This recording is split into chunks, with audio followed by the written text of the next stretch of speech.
이게 많이 빠진 것 같은데 여기서도 아직 30-30%는 더 빠질 가능성이 평균적으로 봤을 때는 사실 많이 빠지는 것은 그동안 사실 너무 많이 올랐어요. 예.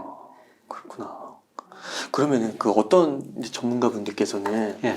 코로나 이후에 상승한 폭은 예. 너무 많이 올랐고 그거는 유동성으로 오른 거니까 그 부분은 빼고 뭐 19년 말이나 20년 초의 가격으로부터 한 30% 빠져야 된다 이렇게 해석을 하시더라고요. 예. 그래서 뭐 한 2017년, 18년 가격으로 회귀를 해야 된다 이렇게 주장을 좀 하시는 분들도 있는데 이런 주장은 좀 어떻게 생각하세요? 그러니까 PIR로 보면은 그 이전 수준으로 떨어져야 되죠. 그 이전이요? 예. 12배니까요. 그래요? 예. 그러니까 그렇구나. 지금 17.7배인데 12배로 떨어지려면은 뭐 아마 2017년 이전 수준으로 떨어져야지 예. 그게 이제 소득에 비해서 가구 평균에 접근해 가는 겁니다. 그렇군요. 와, 무시무시하네요. 이게 부동산이, 와, 정말 이게 그때 올라갈 때는 진짜 정신없이 살려고 막 하고, 와, 진짜 그랬는데 이게 한번 빠지니까 이게 엄청나네요. 그리고 보니까 진짜 실제로 강남에서도 그 역전세 그 해가지고 막 몇 억씩을 돌려주더라고요. 세입자들한테. 그러니까 요새 보면 역월세라는 단어도 나오더라고요. 네. 혹시 역월세라고 들어보셨어요? 네, 역월세. 예. 역월세. 목돈을 줄 수 없으니까. 예, 목돈을 줄 수 없으니까 예를 들어서 예, 전세 가격 우리나라 서울 보니까 평균 전세 가격이 한 KB 국민은행 기준으로 5억 4천이더라고요. 예, 그런데 전세 가격이 4억으로 떨어졌다면 그 집주인이 뭐 1억을 내줘야 되지 않습니까? 네. 근데 당장 1억이 없으니까 1억에 대해서 은행 이자만큼 매월 뭐 40만 원, 뭐 이 정도 그냥 집주인이 오히려 전세 사시는 분들한테 준다는 겁니다. 예, 그만큼 전세 가격이 떨어지는데요. 뭐 전세 가격이 왜 이렇게 떨어지느냐? 보니까 이 전세 제도가 변하는 것 같아요. 그동안 우리가 전세를 많이 살았지 않습니까? 근데 전세보다는 요새 보니까 월세 비중이 계속 늘어나고 전세 비중은 상대적으로 줄어들고 있거든요. 요새 일부 상가는 주세도 나오더라고요. 그게 뭐예요? 아, 주세? 네. 주마다요? 주마다 월세가 아니라 네. 주마다 그렇게 돈을 내는. 그건 왜 그런 거예요? 예, 그만큼 좀 미래가 불확실하다는 거. 예. 그런 거구나. 그리고 이제 젊은 분들이 충분한 돈이 없으니까 우선 그 살아야 되니까 예, 그런 제도까지 서서히 나온다고 그러는데 우리나라가 전세 제도에 큰 변화가 일어나는 것 같고요. 예, 그 다음에 최근에 그 금리가 상승하다 보니까 우리나라 전세 대출 자금이 700조가 넘거든요. 예, 그런데 이제 금리가 오르다 보니까 전세 자금 대출했는데 금리가 올라 보니까 이자 부담이 최근에 갑자기 많이 늘어나 버렸지 않습니까? 그래서 이 전세 돈 빌려가지고 전세 사는 것도 쉽지 않구나 그런 생각이 들면서 예, 많은 분들이 이제 전세보다는 월세를 좀 선호하는 경향이 있는 것 같습니다. 그렇군요. 이게 전체적으로 봤을 때 이게 부동산은 상당한 시간 동안 힘든 시기가 있을 것이다라고 봐야 되고 참 단단히 준비를 해야겠네요. 마음의 준비를. 예. 근데 사실 부동산에 대해서는 이야기하는 게 저도 상당히 좀 조심스럽게 이야기할 수밖에 없죠. 왜냐하면 우리 가계자산 중에서 78%가 실물자산, 74%가 부동산이거든요. 네. 그래서 가계자산 중에서 부동산이 너무 높기 때문에 사실 부동산 문제는 굉장히 민감할 수밖에 없습니다. 네, 그래서 저는 뭐 저 같은 비관론자 부동산 이야기도 듣고 요새 어떤 분들은 좀 오래 오른다고 그렇게 전망하시는 분도 있더라고요. 네. 그런 분들 견해도 한번 들어보시면서 누구 견해가 합리적인지 조금 판단할 필요는 있는 것 같습니다. 네, 그렇군요. 교수님, 그 정부가 그 미분양 아파트를 매입한다고 하더라고요. 그 매입 중에도 있고, 그래서 이게 혹자분들은 국민의 세금으로 이래도 되는 거냐 이렇게 말하는 분들도 있는데 말씀하신 대로 그 자산의 많은 부분을 좀 차지하고 있으니까 부동산의 경착륙을 막기 위해서는 좀 필요하다고도 보는데 교수님의 견해는 좀 어떠신가요? 저는 매입하는 방법, 그 다음에 매입 가격에 문제가 없다면요. 네. 뭐 정부가 매입해서 집을 못 사시는 분들한테 좀 혜택을 주는 것도 괜찮다고 생각하고 있습니다. 싸게 매입을 해서. 우리 경제가 정말 그 차별화가 심각한 문제거든요. 그래서 2009년에 2008년 미국에서 글로벌 금융위기가 오고 2009년 보니까 우리나라 미분양 가구가 16만 가구가 넘은 적이 있었어요.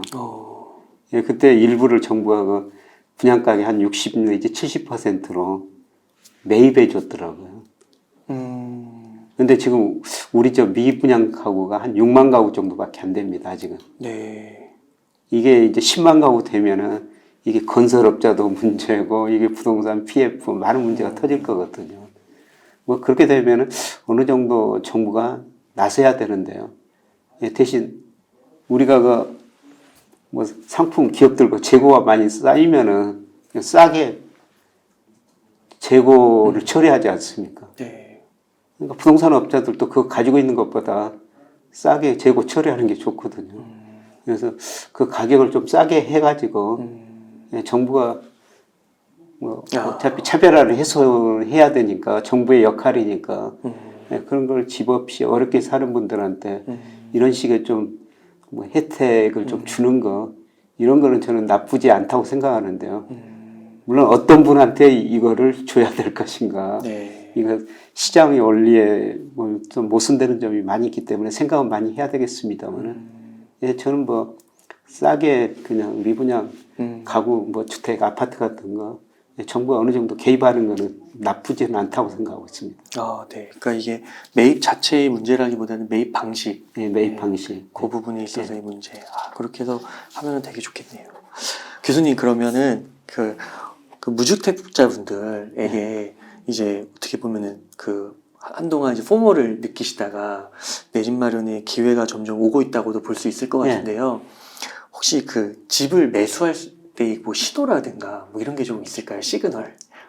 저 정부가 규제를 다 네. 모든 규제를 다 안화해 버렸을 때. 그러니까 그때까지 기다려도 돼요? DSR이나 예, 그다음에 강남 3구, 용산구 이런 걸 해제해 버리고요. 예, 그다음에 제 경험입니다만은 예, 제가 2010년 무렵에 네. 그 서울에 있는 아파트에서 전세를 살았거든요. 네. 근데 그때 전세 살면서 무슨 걱정을 했냐면 혹시 그 아파트 가격이 전세 가격 밑으로 떨어져 가지고 제가 전세금을 돌려받지 못할까 정말 심각하게 고민했었습니다. 매가가 전세가 밑으로 떨어진다고요? 예. 지금 깡통 전세라고 그러죠. 일부에서는 지금 깡통 전세 이야기가 나오고 있거든요. 네. 그런 이야기가 서울 핵심 지역까지 갔을 때, 핵심지. 예, 핵심지까지 갔을 때, 예, 그랬을 때 그 바닥이 아닌가. 예, 그때 집값이 정말 쌌거든요. 그때 좀 미분양 가구가 정말 많이 와가지고 그때 그 16만 가구 넘었다고 앞서 말씀드렸습니다. 예, 그때 정말 좋은 집을 예, 싸게 살 수가 있었고요. 그 핵심지도 매매가랑 전세가가 거의 붙은 거예요? 예, 그랬었습니다. 와, 그런 시기가 올까요, 진짜? 아직도 상상이 안 되는데요. 예, 저는 반드시 사이클이 있는데 예, 그런 사이클이 한번 오리라고 보고 있거든요. 그렇구나. 그래서 과거 경험이 있기 때문에 뭐 그런 사이클은 안 올 수도 있다. 근데 우리가 뭐 하다 보면 다 또 과거는 많이 잊어버린 경우가 많거든요. 그러니까요. 이거 뭐 주가도 3,300에서 2,300 가고 또 2,300에 3,000 가는데 이거를 다 뭐 듣고 이제 반복 안 될 거다 하지만 지금 반복이 또 되고 있잖아요. 예탁금도 예, 줄고 있고. 그렇습니다. 그러면요, 교수님. 물론 이게 조금 미래를 알 수가 없는 일이긴 한데 예를 들면은 지금 강남 지역에 예. 입주 물량이 되게 많다고 하더라고요. 예. 개포나 예. 뭐 강남구 쪽에 서초도 원베일리도 이렇게 많이 있고 그러면 그 지역도 말씀해 주신 대로 핵심지잖아요. 대한민국에서. 그러면 지금 말씀해 주신 그런 것들이 이런 핵심지에도 그렇죠. 적용될 수 있다고 보시는 거예요. 예, 지금 저 미분양 가구가 이렇게 도시별로 보면은 네. 대구가 10,000 가구가 넘어가지고 대구가 제일 많더라고요. 그래서 지금 대구 아파트 가격이 뭐 많이 떨어지고 있지 않습니까? 예, 서울은 아직까지 많지 않은데 네. 서울이 저는 많이 늘어날 거로 보고 있습니다. 서울이 이제 많이 늘어나면은 뭐 서울 아파트마저 서울 미분양 가구가 이렇게 많이 늘어났다 그런 보도들이 앞으로 많이 나올 것 같습니다. 네. 그래서 최근에 지금 뭐 큰 아파트 단지 청약률이 뭐 70%다, 뭐 100%다 이런 이야기가 지금 나오고 있지 않습니까? 네. 그런 것들이 좀 더 심화돼야지 집값이 바닥일 거라는 거죠. 아직은 초기라는 것입니다. 초기예요. 예. 그렇구나. 그러니까 보통은 이제 막 강남구나 서초구나 이런 핵심 강남 2구에 있는 그런 아파트들은 보는 눈이 많아가지고 조금만 떨어져도 바로 다 산다. 예. 그러면은 사실 이제 그 전세가랑 매매가가 이렇게 역전될 정도까지 우려하는 거는 잘 벌어지지 않는 일이라고 생각할 수 있잖아요. 예. 근데 이제 떨어진다고 생각하면은 또 더 떨어질 거로 생각해가지고 안 사요. 그러니까 핵심지도 그게 적용된다는 예, 거예요. 그렇죠. 그러니까 어떤 사람이 강남 어떤 지역 아파트를 가서 사러 가서 계약했는데 이게 떨어진다고 이야기가 나오면은 안 사는 계약을 거구나. 포기할 수 있고 더 미룰 수가 있거든요. 예. 그리고 이제 팔려는 사람은 좀 급한 사람도 있을 거 아니에요. 예, 그분들은 저 가격을 내리면서 팔 수밖에 없죠. 그래서 저 주식은 정말 그 거래가 활성화돼 가지고 뭐 가격이 떨어졌더라 팔고 싶을 때 팔고 그 다음에 사고 싶을 때 사는 게 주식이에요. 삼성전자 이렇게 많이 떨어져도 언제든지 지금 뭐 팔고 싶으면 팔고 사고 싶으면 살 수 있지 그렇죠. 않습니까? 근데 강남 아파트라는 거는 사고 싶을 때 살 수도 없고 팔고 싶을 때 팔 수도 없는 게 거래량이 없다고 그러더라고요. 그렇죠. 예. 그러니까 떨어질 때는 강남 아파트도 더 많이 떨어질 수가 있는 거예요. 그렇게 그러니까 몇 개가 그냥 가격을 형성해 버리는 거예요. 그러니까 하나가 어떤 가격에 팔렸다고 그러면은 사람들이 야 시장 가격이 이거구나. 그 이상 가격은 안 사려고 그러죠. 그러니까 강남에 그런 좋은 아파트조차도 그런 심리 떨어질 거라고 생각하면 안 사게 되는 거군요. 근데 2009년, 10년에는요, 강남 아파트 가격이 사실 더 많이 떨어졌습니다. 예, 강남 아파트라는 것은 흔히 공급이 이렇게 비탄력적이라고 그러는데요. 우리가 소비자 물가 계산할 때도 그냥 헤드라인 근원 물가 하는데 근원 물가에 하는 게 주로 음식료 이런 것들이 들어가 있거든요. 예를 들어서 계란 가격이 지금 오른다고 해가지고 계란을 당장 생산할 수가 없는 거예요. 뭐 알프아이고 병아리, 암탉을 키울 때가 시간이 걸린 거죠. 그 사이에 수요가 늘어나면 가격이 급등해 버리는 거고 수요가 줄어들면은 가격이 급락해 버리는 겁니다. 이게 공급이 비탄력. 강남 아파트도 공급이 비탄력적이라는 겁니다. 그래서 수요가 늘어나면 많이 오르고 수요가 줄어들면은 강남 아파트도 그렇구나. 많이 떨어져 버릴 수가 있다는 거죠. 그래서 2009년, 2010년에는요, 이 아파트 가격 비교해 보면은 제일 많이 떨어진 데가 강남이었어요. 물론 그게 일시적인 현상일 수도 있지만은 저는 언제든지 그런 현상이 다시 발생할 수 있다고 보고 있습니다. 수요 공급을 위해서요. 그러니까 그 강남의 그 뭐 압구정이나 반포나 이런 데 보면은 막 10억씩 떨어지더라고요. 매매가 거래 그 액수가. 그러니까 그게 근데 보면은 또 예를 들면 40억 하는 게 30억에 거래가 됐는데 호가는 또 한 33억에 이렇게 걸려 있더라고요. 근데 실거래는 분명히 30억을 찍었는데 근데 이제 이 33억은 사실 이제 의미가 없는 호가일 수 있다라고. 그렇습니다. 그렇게 벌어지는 거구나. 사실 그동안 엄청 가격이 높게 거래가 된 적도 있지 않습니까? 그런데 제가 어떤 거 전문가 이야기를 들었더니 사실 우리가 생각할 수 없는 가격에 형성됐거든요. 그런데 2000년에 주시장이 엄청 좋고 일부 뭐 기업들, 젊은 분들이 돈을 많이 벌었다는 겁니다. 그래서 일부 그 젊은 분들이 아주 극히 소수겠습니다만은 내가 제일 비싸게 샀다. 그런 가시욕도 있었다는 거죠. 그렇구나. 그러니까 이제 그게 소수의 사례로서 실거래를 찍으면서 그 소수의 사례인데 그거를 이제 그게 시장 가격으로 돼버린 거죠. 그러니까 그러면 하락해도 똑같겠네요. 그렇죠. 하락돼도 어떤 이제 금매물이 나와가지고 어떤 가격에 거래됐다. 뭐 실거래 가격이 이거다 그러면은 그게 이제 그 당시 시장 가격이 돼버리는 것이죠. 강남 지역 아파트가 더 떨어질 수 있다. 더 떨어질 수 있습니다. 그러면요, 교수님, 그 최근에 둔촌주공 그게 평균 계약률이 한 70% 이렇게 언급을 하더라고요. 근데 혹시 요거를 조금 어떻게 좀 성공적이라고 좀 보시는지, 아까 말씀하신 대로 이게 7개월 동안 이렇게 끝나는 건 없다고 봤을 때는 70%가 또 실패할 수치인 것 같기도 하고 그런데 어떻게 보세요? 얼마 전까지만 해도 70%는 상상할 수 없는 수치였죠. 원래 100%여야 되는데. 100% 돼야 되는데. 근데 70%가 나왔다는 거는 뭐 그래도 다행이지만은 그만큼 부동산 매수 심리, 부동산 심리가 많이 위축돼 있다는 것입니다. 그런데 저는 아직도 미분양 가구가 보니까 뭐 2009년에 물론 굉장히 어려운 상황인데 16만 가구까지 올라갔는데 지금 전국이 한 6만 가구 정도 되거든요. 아직도 과거 사이클에 보면 미분양이 더 올라갈 가능성이 높다는 거죠. 아직 끝은 아니다 이렇게 네. 보겠습니다. 그러면은 교수님께서 한 3년 이렇게 얘기해 주셨는데 그러면은 지금 2023년이니까 서울 수도권 집값에 물론 그 바닥을 정확히는 알 수 없지만 한 2025년, 6년 요 정도로 우선 생각을 하면서 계속 업데이트하면서 수정해 가면 될까요? 예, 계속 좀 뭐 저는 최소한 뭐 앞으로 2년 정도라고는 보고 있습니다. 그래서 물론 그 사이에 뭐 여러 가지 이제 경제 변수가 나타나고 또 다른 외생적인 사건이 네. 예, 일어나고 또 금리가 이제 급락해 버리면은 또 생각이 달라질 수가 있지만은 아직까지 그 사이클로만 보면은 시간이 좀 더 많이 걸릴 것이다 이렇게 볼 수가 있겠습니다. 네. 근데 교수님 그 마지막 질문인데요. 이 거대한 변화 책에서 이렇게 써주셨더라고요. 준비된 위기는 기회다. 예. 그래서 이 지금 경기 침체가 올 한 해의 그 키워드로서 자리 잡는다고 했을 때 교수님께서 처음에 귀를 좀 닫고 예. 주식은 좋은 우량주, 삼성전자, 뭐 네이버, 카카오, LG엔소 같은 것들을 모아가면 좋다고 하셨잖아요. 예. 좀 그거 외에도 좀 어떻게 좀 준비를 저희가 하면 앞으로의 이 위기를 좀 기회로 만들 수 있을지 말씀해 주신다면. 네. 위기가 온다면은 네. 우리가 미리서 그 길목에 앉아 있으면 되거든요. 네. 앉아 있으면서 뭐를 가지고 있어야 되냐면 현금을 가지고 있어야 되죠. 현금. 예. 그러면 그 모든 자산 가격을 특히 주식을 싸게 살 수가 있는데 네. 예, 그런데 사실 우리가 그런 위기가 왔을 때 참 현금이 없는 게 참 좀 아쉽죠. 네. 그러니까 제가 주변에 그 부자들 보면은 이런 위기가 왔을 때마다 부가 한 단계씩 늘어나거든요. 그 부자들 보면은 현금이 있었어요.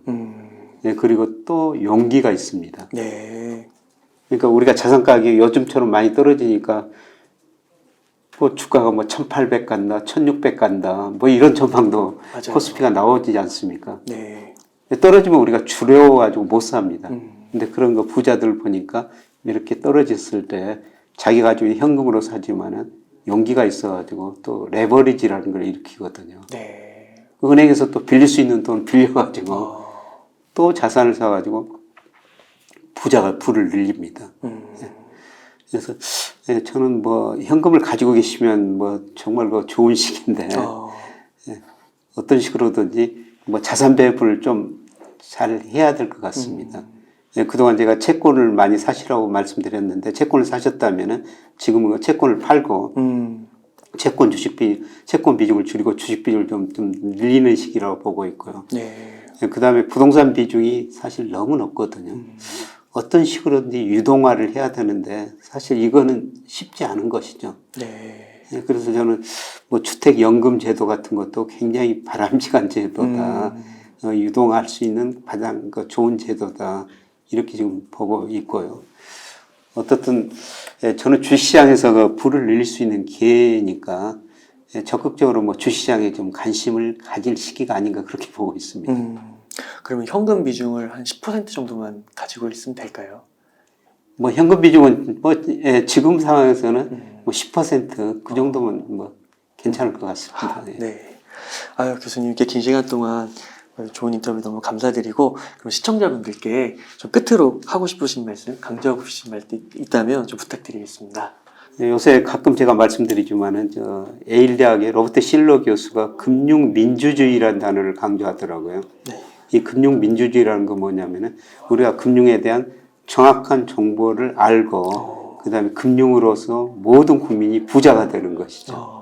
우리 웅단 책방도 이렇게 다양한 금융 정보를 제공해주고 있지 않습니까? 네. 이런 의미에서 이런 거 방송이 저는 의미가 있다. 예, 그리고 제일 중요한 거는 예, 주가가 저평가 영역에 들어섰다. 이럴 때 그 주식시장에서 그 부를 늘릴 수 있는 기회니까 예, 주식시장을 떠나지 마시고 더 관심을 가지면서 예, 부를 늘릴 기회를 찾아보자. 이런 말씀을 꼭 드리고 싶습니다. 네. 그런 의미에서 그 이번에 그 김영익 교수님께서 쓰신 이 거대한 변화 그리고 준비하신 경제의 정석 강의 꼭 많이들 사랑해 주시고 관심 많이 보여주시면 너무 좋겠습니다. 그럼 교수님 오늘 인터뷰한 요 정도에서 마무리하도록 하겠습니다. 이렇게 해서 서강대학교의 김영익 교수님을 모시고 이야기를 나눠봤습니다. 긴 시간 동안 유익한 인사이트 많이 나눠주셔서 감사의 말씀드립니다. 오늘 고생 많으셨습니다. 네, 고맙습니다. 안녕하세요. 웅달 책방 구독자 여러분, 서강대학교 경제대학 교수 김영익입니다. 예, 제가 작년에 웅달 책방에 여러 번 출연했어요. 예, 작년은 참 어려운 한 해가 될 것이다. 모든 자산 가격에 거품이 발생해서 붕괴되는 과정이다. 그러나 이게 우리가 부를 늘릴 수 있는 기회일 것이다. 이런 말씀을 드렸었습니다. 그런데 이런 국면을 판단하기 위해서는요, 우리가 여러 가지 경제 지표를 볼 수밖에 없어요. 이런 경제 지표 국면에 따라 가지고 우리가 결국 그 자산 배분을 해야 되는 것이죠. 수많은 경제 지표들이 발표가 됩니다. 그러나 우리가 그 모든 경제 지표를 볼 수는 없거든요. 그래서 핵심 몇 가지 경제 지표만 보더라도 우리가 경기 국면을 판단하고 적절한 자산 배분을 할 수가 있습니다. 그래서 이런 핵심 경제 지표 몇 개를 모아가지고 경제 분석의 기초, 경제의 정석이라는 책자를 마련했고요. 또 이 책자를 바탕으로 강의해가지고 녹화를 했습니다. 웅달 책방 구독자 여러분 100분 정도에게 경제의 정석 책자뿐만 아니라 강의 내용을 녹화한 UBS를 드린다고 그럽니다. 저는 자산 가격이 지금 굉장히 싸진 상태, 특히 주가가 싸진 상태이기 때문에 부를 늘릴 수 있는 올해가 가장 중요한 기회가 아닌가 그렇게 생각합니다. 같이 이런 책자로 공부하면서 올해 그 부를 늘릴 수 있는 기회로 활용했으면 정말 좋지 않을까 이런 생각을 해보면서 경제의 정석 이런 거 책자를 소개해 드립니다. 고맙습니다.